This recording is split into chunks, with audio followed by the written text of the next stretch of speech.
Hello there, welcome back to Marcelian Online, the place where after we are done looking at class designs, numbers and other very boring things, we try to engross ourselves in the visual delights of World of Warcraft, particularly the tier sets in the next season, because we want to rank them based off of how they look, because we are transmog nuts, and these tier sets are not it. There are a couple really good and a couple really bad, and I'm sure you disagree. But we're gonna start it off, of course, with Paladin for some reason, because this is first on the list, and you've seen the Paladin. I have to admit, Paladin has kind of ate a fat one in the last couple of tiers with the way that tier sets looked, but this one is not that bad.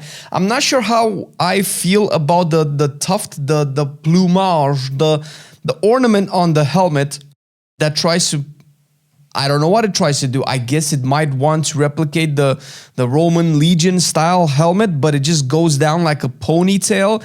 It's a little bit too ponytaily, but bro, the rest of the armor, and especially this particular color palette where they have it with blue, gold, and white, is incredible. It looks really, really good. I'm just not really sold on the little aspect thing on the helmet, but I will put it into A tier. I know you think it's S tier, but it's so not. And I want to talk about Demon Hunter next, because we can actually make a pretty important point here that is kind of true with most of the tier sets, not with the Paladin, but with the Demon Hunter as well. There are a couple of color palettes that work really well with some of these tier sets, and some of them that just don't work whatsoever, because if you really look at the Demon Hunter and what it has to work with, it's just like Summer's deal of energy drink flavors, and we have the green one, which actually looks good because it feels like it has some fell to it. I think the mythic version is pink, because what says Demon Hunter is eating the souls of demons and hearts of monsters, then pink. That is the color that I think about when I think about Demon Hunter 2. Now, if we're gonna judge it based off of the color palette that we like, which for me in this case would be the green fell one, it looks really, really cool.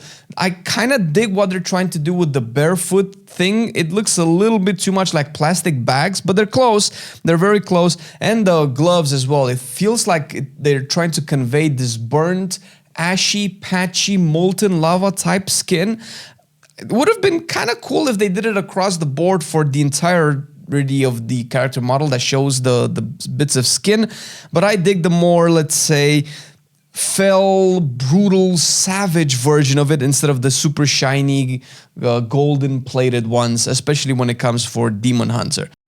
But we're moving on to Priest, which for the first time in a very long time, it has a good tier set, and I'm mostly referring to the mythic version that actually looks very close to what Xal'atath is rocking, particularly the shoulder pads where you have those semi-moon, semi-circle things that hold the little ball of void. That's very reminiscent of how Xal'atath also fashions her shoulder plates. Of course, it's a little bit more platey. It's a little bit more spiky than maybe I would have liked.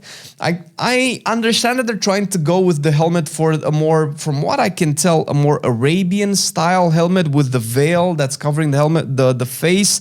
I dig it.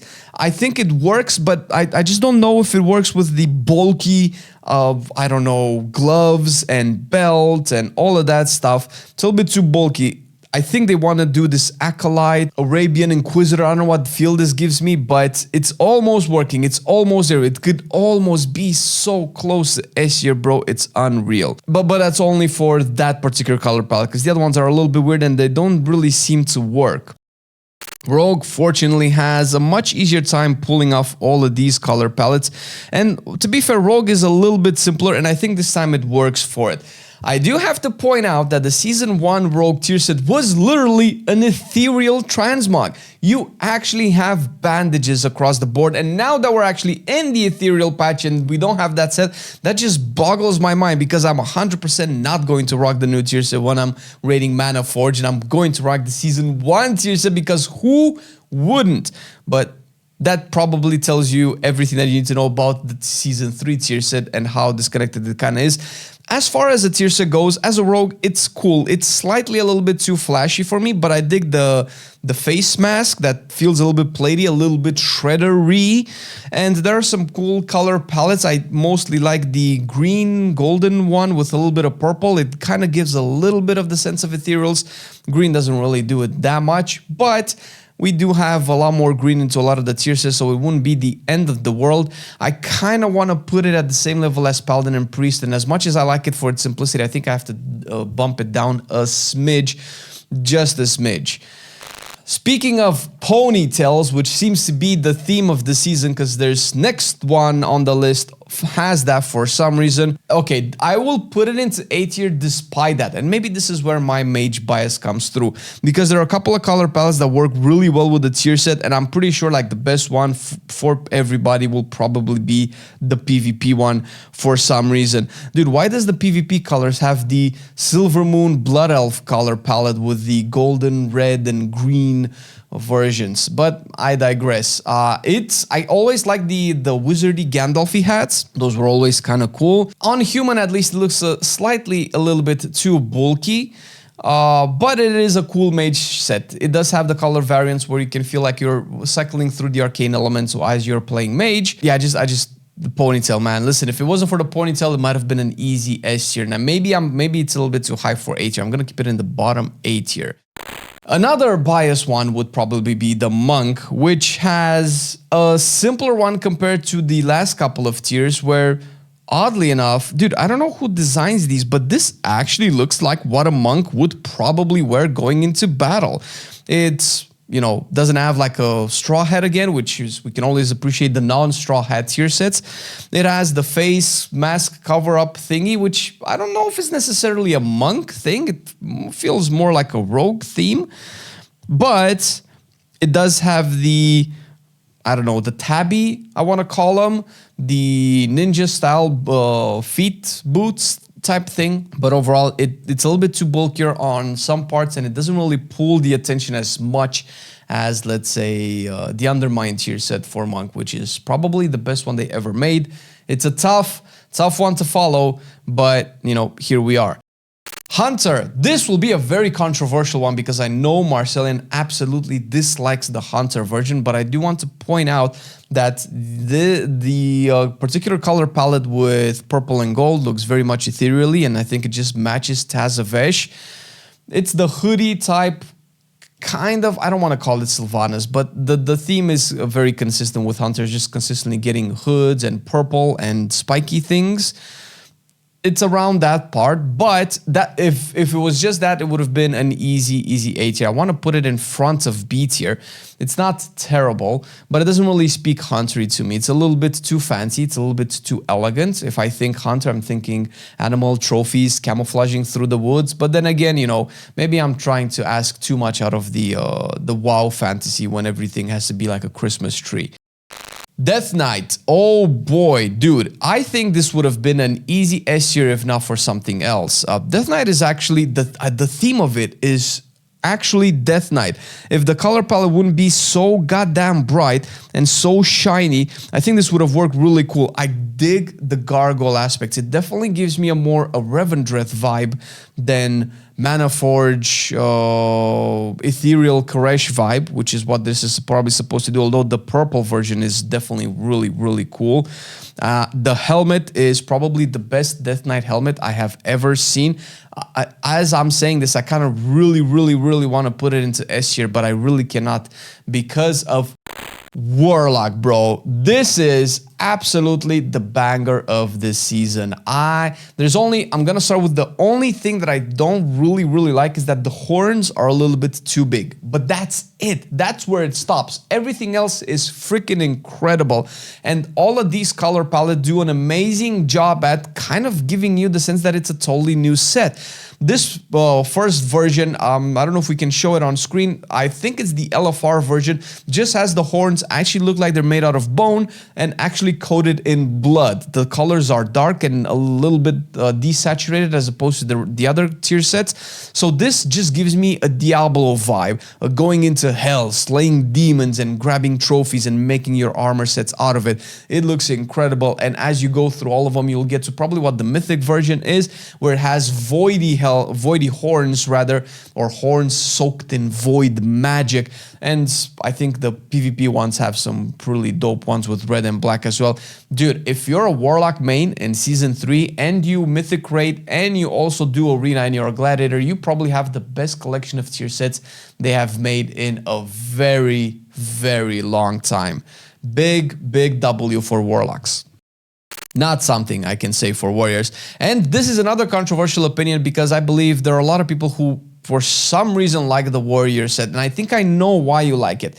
And those would be the reasons that I would like it as well. I'm talking about the visor, the full encased helmet, and the chains hanging around. My problem is that it's a little bit too colorful, bro. It's way too shiny. It looks, once again, like different versions of the rainbow. I'm not for that. If you want to color it to make it a little bit brighter and a little bit more saturated and kind of feel like it's a magical set because we are going to Koresh, to the ethereal homeworld, do that for the, let's say, the voidy parts of the tier set. You can add, like the way the Warlock was made, add the void tint to it, and the rest make it rusty, make it rugged, make it rough. That's what I would think I would wear as a warrior.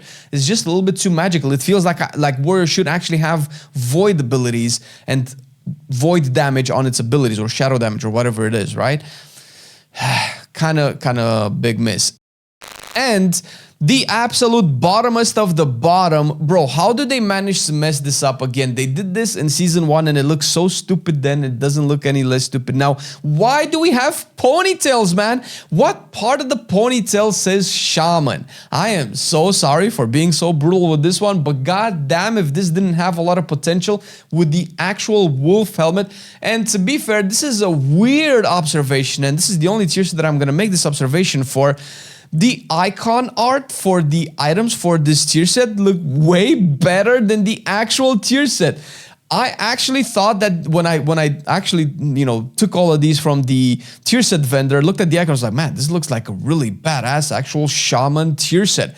Rough, rugged in the woods, playing with animals and ancestors and all of that stuff. Bro, that looked incredible. And when you put it on, it's just another McDonald's Happy Meal toy. I don't know what to say, man. I don't dig the shiny ponytail. And as opposed to Paladin and Mage that kind of make it work somehow, it feels just so... It feels like pin the tail on the donkey, bro. But the tail is a shiny Christmas tree. I don't... That's... Yeah.